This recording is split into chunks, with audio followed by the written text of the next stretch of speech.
Dear boomers, I am so enthralled by the quote by Ram Dass called, "We are just walking each other home."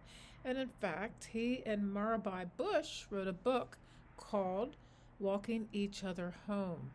And it's a beautiful book, and it does simplify the whole concept of what life is all about. We're not really here to get ahead, dog eat dog, power hungry, narcissistic bullshit. We are here to help each other. And you can imagine that life is a journey. Along the way, we meet so many people, countless people. Some stay for a season, others stay for a lifetime, and all contribute to the path that we walk. Ram Dass beautifully captured this truth in one simple, profound sentence. We are just walking each other home. Home. But what does this mean? And how can this wisdom transform the way you look at life? In this video, we will explore this concept, its spiritual depth, its practical meaning, and how it invites us to live with greater compassion and presence, the presence of being. What is home? For some, it may represent the divine or heaven. For others, it is a metaphor for love, peace, or the essence of our true selves. Walking each other home means we're all companions on this journey, guiding and supporting one another through the joys and challenges of life. At its heart, this quote reminds us of two essential truths. One, we are never alone. Two, our purpose often lies in the way we connect with others, other people, other animals, nature. We can discuss the shifts of our focus from self to shared experiences, encouraging us to think beyond individual achievements and focus on relationships. We simplify our lives and we walk in a spirit that has an elevated consciousness of forgiveness and pure love.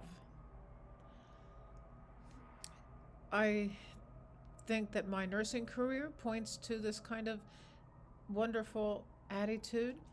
And when you're working with people who are terminally ill, or working with babies who are about to die and the parents and the families, we can ensure that they feel loved and they feel heard, not only by me, but everybody who's around me. And it's not about curing or fixing a problem. Of course, we don't want people to die in our care, but so often that is what our task is. We're there to help them pass into the other realm of experience. We hold the space for them to go beyond this world. And in essence, we are walking them home. Neighbors can come together too after a natural disaster, showing the power of collective resilience. Barriers disappear. We remember that we're all human, that we all share the same vulnerabilities and the same strengths. And then there's people who have irreconcilable differences, but in the end, nothing is everything is reconcilable. We can reconcile our differences. There are stories of siblings who reconnect after years of estrangement. Sometimes walking others home means bridging divides, forgiving, and choosing love over pride. We can walk each other home, and which doesn't require grand gestures. It does. It often actually involves small, simple acts that we make the most profound impact in the simple instead of the complicated. Here are ways to bring this philosophy into your life. We can practice active listening, being fully present with someone when they share their thoughts or struggles, offer random acts of kindness to people, a smile, a kind word, or a small act of generosity can brighten someone's journey. And just a compliment can make a world of difference in not only somebody's life, but if somebody gives you a compliment, don't you think that that really kind of brightens the whole day? And then showing up in times of need, just sometimes just being there without solutions or advice is enough. Now, people have a hard time with silence. They think they have to say stuff that actually is more harmful than helpful. For instance, when a baby dies and somebody says, um, now they're in heaven, no, please don't say that. It's probably true, but don't say it. And be open to forgiveness. Release grievances and mend relationships where possible. This is the perfect time of year to do so in the holiday season. It's the perfect time to heal grievances and unforgivenesses. And reflect in your own life. What's the one act of kindness that you can commit to today? From a spiritual perspective, walking each other home speaks to our shared essence as souls on a journey, because we are souls having a human experience. Ram Dass reminds us that our separateness is an illusion. We are all connected. When we help others, we are also helping ourselves return to a state of love and unity.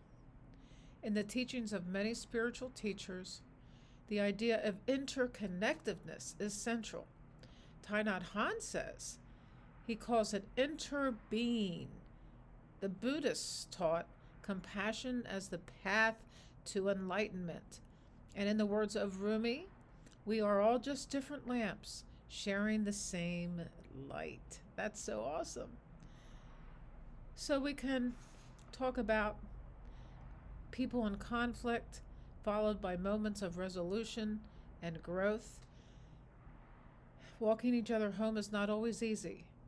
Relationships can be messy, and the journey can feel uncertain. But challenges are opportunities for growth. When faced with conflict, ask yourself, can I approach this situation with empathy instead of judgment? How can I respond with love rather than react with anger? And how can I not be triggered when I really am seeking peace of mind?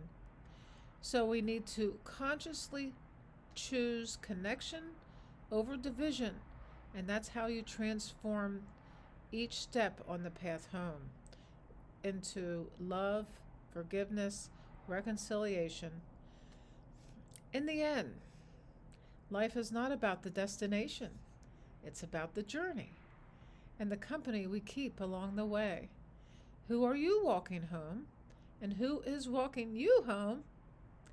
Take a moment to reflect on those who have supported you and think about the ways you can extend that same love and care to others. Together we create a world where no one walks alone and nobody dies alone. That's something I have realized. Even if somebody apparently is, my father died in an ambulance going to the hospital after a heart attack. We all tried to be there, but we couldn't. It was snowing, and there's a snowstorm. But there was a Franciscan nun in the ambulance with him, and she leaned on him and said, "Franklin, are you feeling any pain?" And he said, and this is his sense of humor, he said, "Only when you lean on me." And then he died.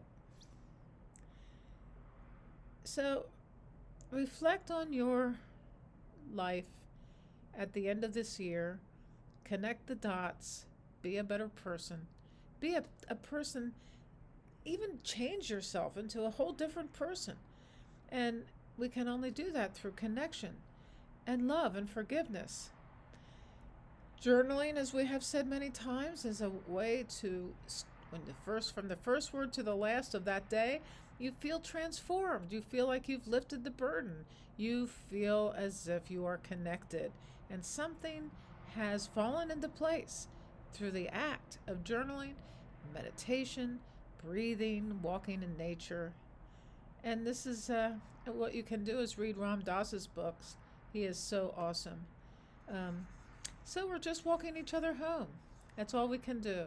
That's all anybody can do for each other and for ourselves. There's going to be a video that shows up here. Take a look at it, and goodbye.